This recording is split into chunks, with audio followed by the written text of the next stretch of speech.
everyone. Welcome to our Creativity and Your Wellbeing workshop, Doodling for Relaxation and Focus. I'm Kim Guess, and I'm a dietitian who works wellness program here at UHS, and we also have Carla. Carla, you want to say hi? I'm helping. Carla also works with Be Well Wellness program. So this is a series that we've been doing for a few years now, these Creativity and Your Wellbeing workshops. And last semester, we really focused on sustainability. So we had a Furoshiki gift wrapping class and upcycling t-shirts. And we mostly post all the recordings and instructions from our workshops on our website. So you can check it out if you missed it. I just wanted to quickly talk about why it's beneficial to do creative activities. And there was a study in the Journal of Positive Psychology that indicated engaging in a creative activity just once a day can lead to a more positive state of mind. So a little bit subjective, but creative activities can be doodling, whether it's just on a piece of paper or a doodle journal, drawing, knitting, playing a musical instrument, anything that taps into that creative side. Might be cooking. I like cooking as a creative activity. And when you succeed at creating a result, no matter what it is, it can actually flood your brain with dopamine, which makes you feel good. So this workshop is just a really brief introduction to creative activities and doodling. Doodling is supposed to be a very non-intimidating art form. It can be really whatever you want. So you do not have to follow along with what I'm doing. I just want to show you some patterns that are kind of fun and look kind of cool that I learned from, I don't know, somewhere I found online. So I think the best way to describe the benefits of doodling is actually a TED Talk video that I found. So I'm going to just show you the video and let it speak for itself. And since this workshop is about doodling, you are welcome to doodle while we watch the video if you'd like. It's about 5 minutes long. So if you're on Zoom, make sure you just have paper and a pen. If you want, you can grab a permanent marker. Just make sure you put paper underneath because it will definitely bleed. So don't ruin your tables or anything. Okay, so let's check out the video. Okay, so I have this idea that I think is not going to work, but I'm just going to throw a pop quiz at you because that video was talking about a study they did where they had participants listen to a 2.5 minute rambling, boring voice message, and then half the group doodled and the other half didn't, and the people who doodled recalled 29% more of the information.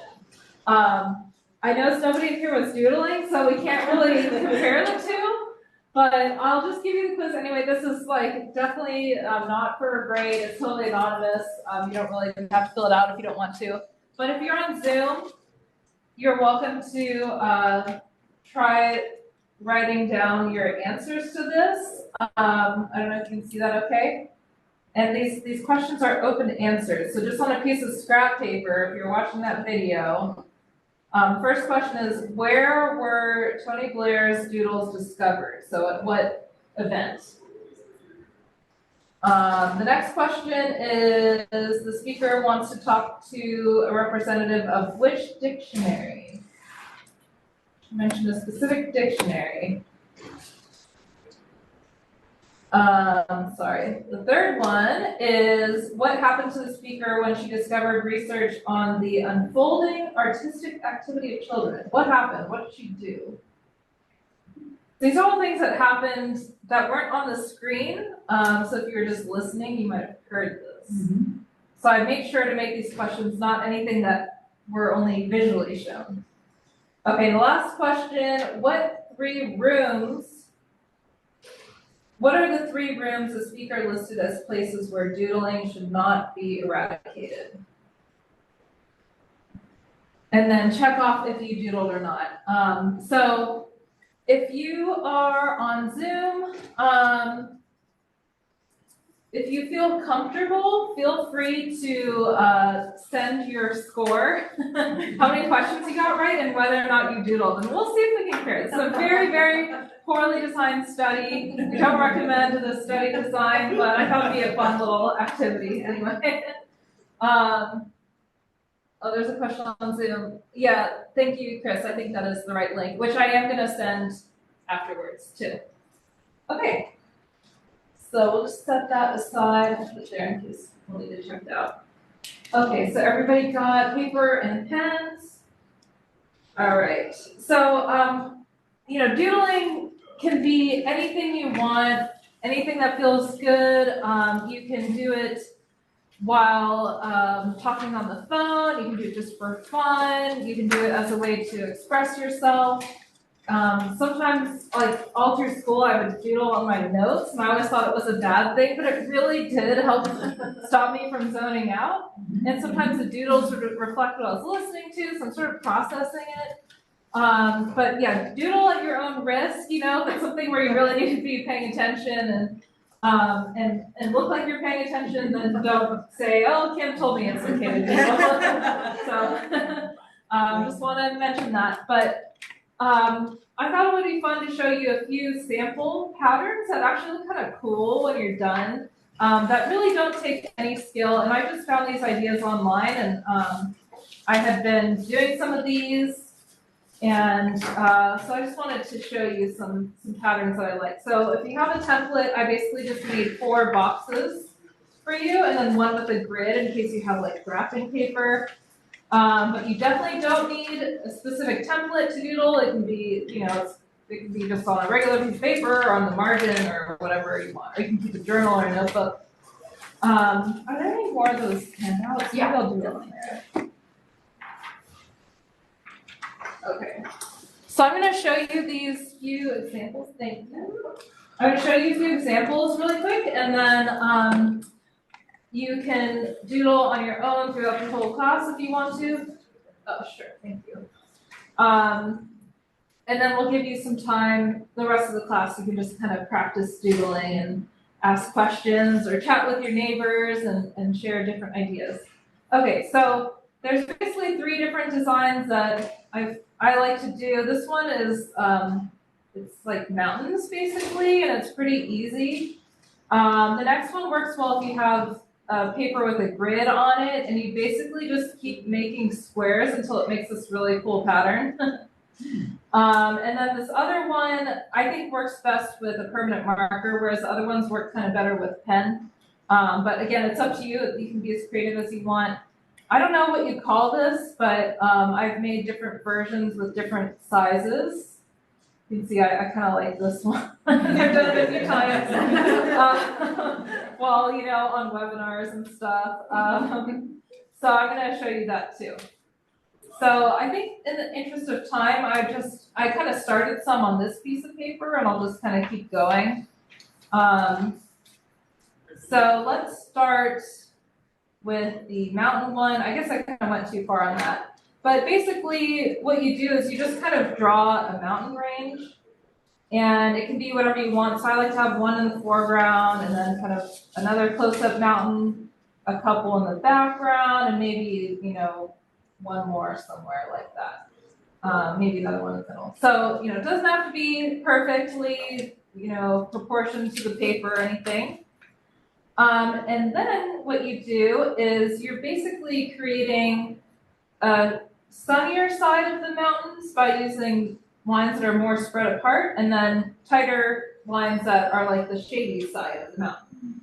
So you kind of just pick which way you want to go with the sides, and you draw a line from the peak of each mountain downwards, and that will kind of separate the sides. And then you just, the way that I learned this from some website is they kind of divided each side into smaller sections, which you can do, or you can skip if you don't like that and you just want to make it all consistent. And then let's say the left side of the mountain is the one that I'm going to make the shadier side. So I'm just going to draw lines all in the same direction close together. And then on the sunnier side, I'm just going to draw the lines a lot more spread apart. So then you kind of just keep repeating that, and I just like to make the lines go in different directions. They can be straight or curved or whatever you want. I find this one a little bit easier to do with a pen versus a permanent marker. But again, you can do whatever you want. And I'm going kind of fast just to get through these quickly, but we can keep practicing as the workshop goes on. Oops. Yes. If you go too fast, you might color out of the lines, but that's okay. So then on the sunnier side, just bigger lines. And then if you want, you can make them curved.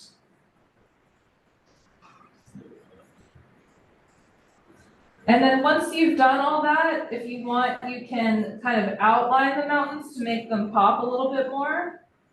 So you could just kind of go with your pen, and then if you do color outside the lines a little bit, it kind of helps cover up any of that.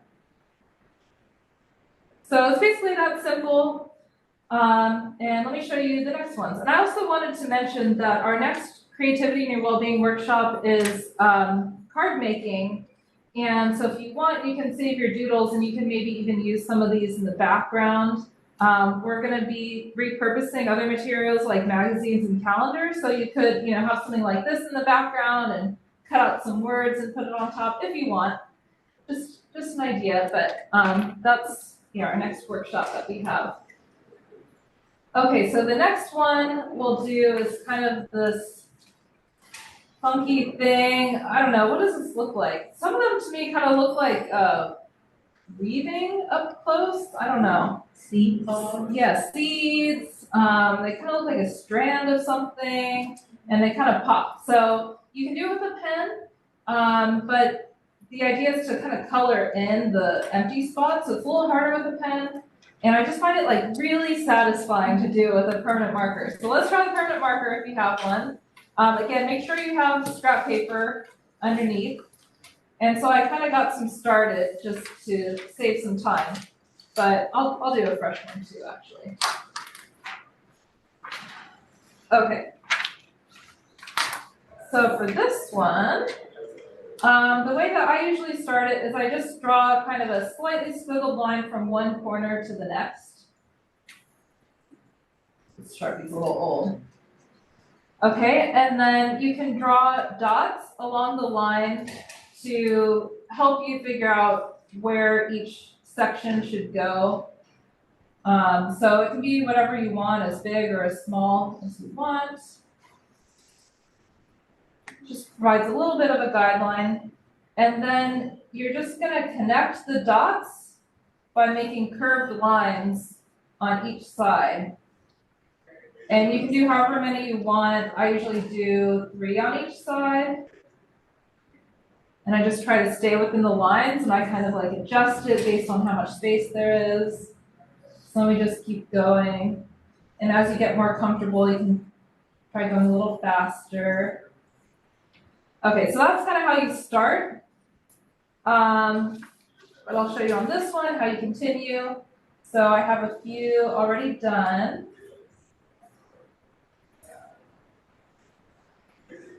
So now we have these spaces in between each seed or whatever this thing is. So then you just kind of draw another squiggly line away from it.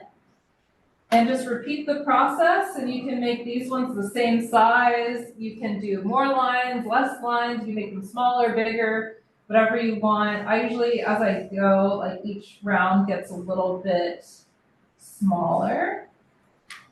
But yeah, just experiment. That's what I did here. I just kind of experimented with different sizes and found the method that I liked.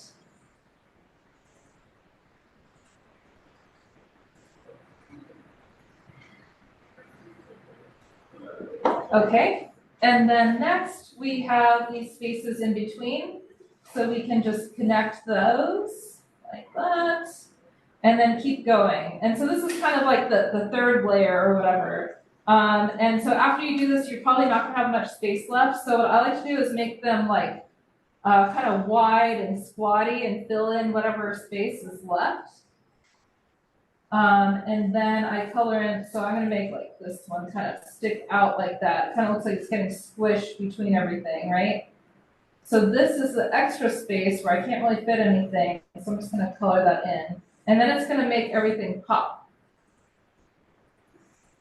I'm gonna keep going. Okay, so I have a little extra space here. I'm just gonna fill in with the marker. Kind of up here too. It's on the edge of the paper, which is a little tricky. I don't want to go off the page, but kind of something like that. So then it makes these things pop when you fill in the background. So that's basically it, and you just kind of keep going until you fill up the page. Okay, one more. So the next one works well with a grid, and if you don't have a grid, like I have here, you can just kind of draw your own. And basically, you just make squares until this pattern sort of emerges. So it's easiest to kind of work in fours, and each box is going to be a mirror image of the box next to it, if that makes sense. So I think the easiest way to think of that, and if you mess up, it doesn't look quite right the first time, that's okay. To start from the middle, for each one here, and then they're going to create this mirror image. So for the first one, I'm going to start in the center and go up and out. So you just kind of draw a straight line from the edge that goes slightly farther in from the next one. So there we have the first rectangle, and then we just keep going a little bit more inside. And it doesn't have to be perfect. It might get a little wonky, but that's okay.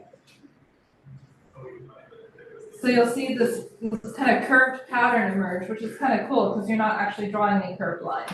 So then the next box is going to be a mirror image of this one. So an easy way to do that is start from the same point here and just kind of go the opposite direction.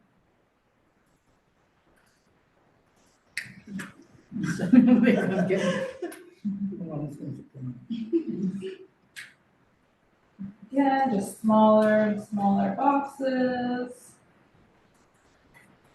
I usually actually like to do this one with a pen, but I think for the video purposes, Sharpie shows it better. Okay, so then for these two, we're going to do a mirror image of basically everything, but think of it as a mirror image from above. So you're also going to start from that center point and go down and across. And I kind of like to have it match up with the box that it's a mirror image of, just makes it look a little neater. See, that point comes there, that point comes there. And it's running out. Yeah. That's okay, it'll last long enough. Thank you.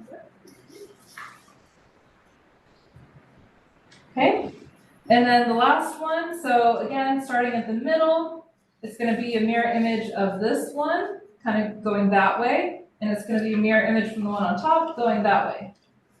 We're going to start at the middle, go down. Yeah, this is just one idea. I think this one took me a little while to figure out. I had to try it a few times before I got it right.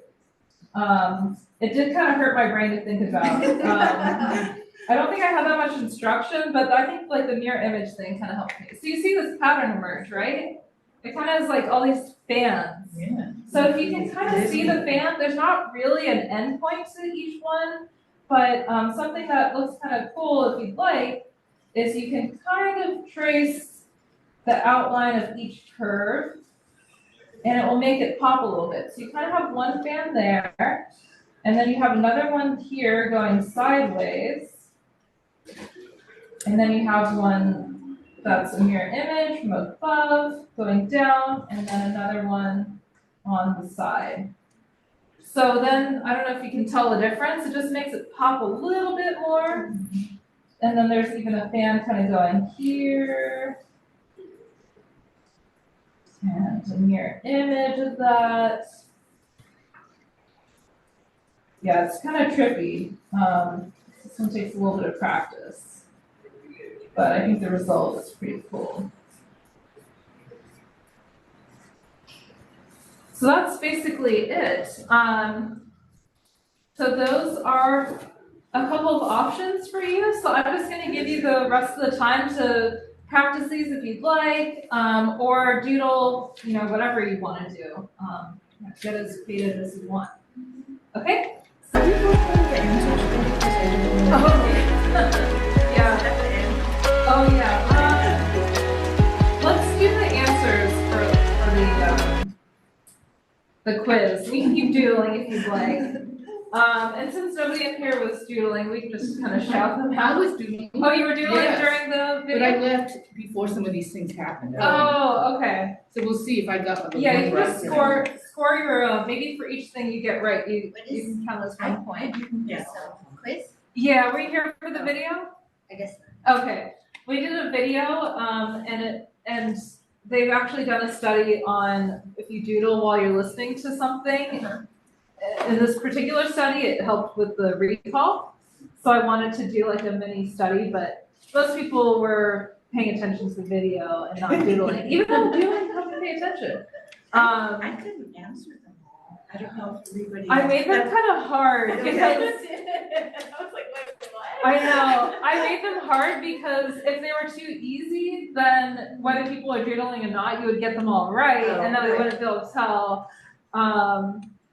But maybe, yeah, we can just shout out the answers. So where were Tony Blair's doodles discovered? What was the event?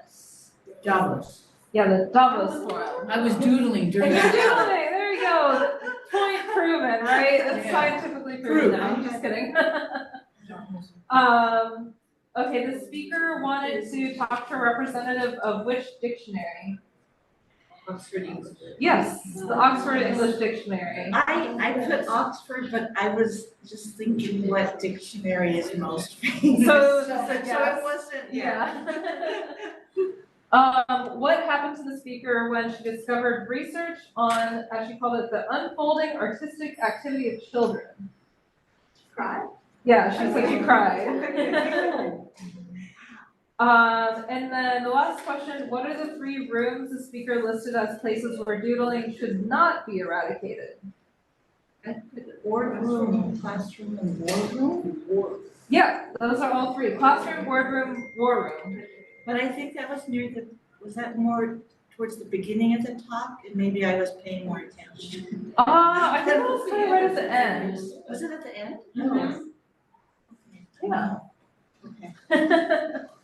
Anyway, I'll give you a little experiment that didn't quite work, but still an interesting video. And I'm gonna send an email afterwards. So we'll have a link to the video if you want to watch it again, or maybe show it to somebody and have them doodle and see if they do better on the quiz than you did. And I'll put a link to our next creativity workshop. And some other workshops that kind of are related to relaxation or focus. And if you'd like, on your way out, I have some extra flyers of our spring program. So if you want to put that up in your office or in the coffee room or kitchen or anything, we just happen to have some extra copies. You can take one if you'd like. And you're here in person, we'll do a little raffle for everybody who's braved the rain to come here today. I just want to say, this validates something I've known pretty much ever since I was in graduate school. Wow. And certainly sitting through a lot of work meetings, that I can concentrate better if I have something going on. Because then my mind's not, it's a little anchoring, right? Exactly. So despite the whatever the bias against it. And I know people now have fidget spinners and all those kinds of things, recognizing that people who are neurodiverse need a little more stimulation to be able to pay attention. So I feel like doodling is a good tool. Yeah, exactly. And some of the articles I've read about it talk about it as kind of a way to fidget that helps you, pay attention. And I don't remember if it was in the video or a different article, but they talk about doodling as you're not doodling because you've given up paying attention, but you maybe feel like you're having trouble paying attention. So when you start doodling, and it helps prevent you from crossing that line to being totally zoned out. That's kind of the theory. I mean, I'm sure there are times when you're drawing, or if you're doodling, you know, it might actually take away from the attention, but, so, you know, use it at your own discretion, but, I find it validating too, because I've always been a doodler and always had a little trouble paying attention in class. So I just would take a lot of notes and then study a lot later in order to pass my tests and everything. Well, it's so much better than you mentioned Zoom meetings or webinars. It's so much better than getting distracted by doing other, like checking your email. Mm-hmm, because That you is really distracting. aren't paying Right, attention. But this is, I don't find this to be I mean, it's not distracting in the same way. Mm-hmm. Yeah, like this pattern with the squares maybe takes a little too much mental focus the first time you do it. But if you get used to it, maybe it doesn't. Or, yeah, I think a lot of people in the room say they like this round one better. It's a little easier to do and a little more forgiving, so maybe this takes a little less brain power and helps you still pay attention. It's also free-form doodling, right, which we Yeah. don't Yeah. set pattern. Yeah, exactly. So I just wanted to show a few ideas in case you need ideas, but you can really do whatever you want. You don't have to follow any sort of pattern. So it looks like you are making curved lines, just kind of going out like that. Is that kind of what you're doing? Yeah, just anything, and then eventually get back to where you start from, connect it, and then make something else, make a different shape. Oh, also with curved lines? Sure. Whatever you want. Makes you think of like a Joker hat or something. Yeah, but you can fit it in like margins of the paper on the side of the big ones, little ones. And then you gotta color it in with like your purple pen or your green pen. Ooh, I like that. I remember one that I would always do in high school in the margins was just like sort of a flower. And I found it really satisfying to Yeah. do. You just kind of make like 3 to 4 eighths, and so I would just keep doing that, and then there would be bigger ones and little ones. You can tell I spent many years doing that. Or stars, or heart. I would also do this one that was like alternating hearts. Oh, yeah. Yeah, so you can use your creativity and make up your own. Sometimes I would color some of them in. I gotta find my notes from college. Goofy stuff, thank you. You know what's so funny is that you're using the margins of the scratch. Yeah. Because it seems like what we're more used to, right? Uh-huh. Yeah, it comes so natural. Thank you. Yeah. I know, sometimes I doodle during a meeting or, a webinar, and then the webinar ends, and I have to go back to work, and I'm like, I just want to kind of doodle. I know. I'm looking forward to the next meeting. Yeah.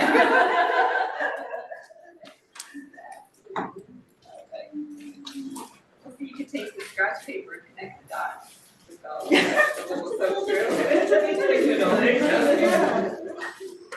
There you go.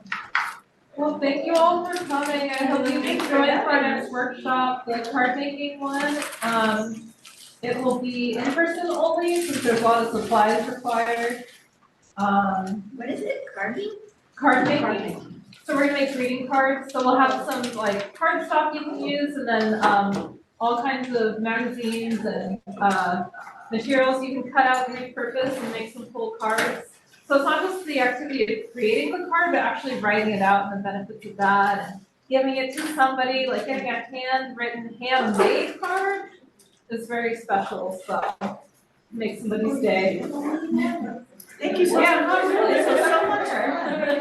Thank you. Thank you. Good drive. I get to finish. You can stick around and finish it. Ooh, I like the 2 colors. Yeah. Yeah, That's extra cool. Our creative off person over there. Yeah. I think to do the circle thing again, because I make them, they look more like flowers, so. I can put one of these. Yay. We have some fun things, we have some dance classes. Oh, wait, I'm gonna do this. Yeah, perfect. Right. Yeah, thank you. This was so much fun. Yay, thank you for coming. Yeah, thank you. I guess I should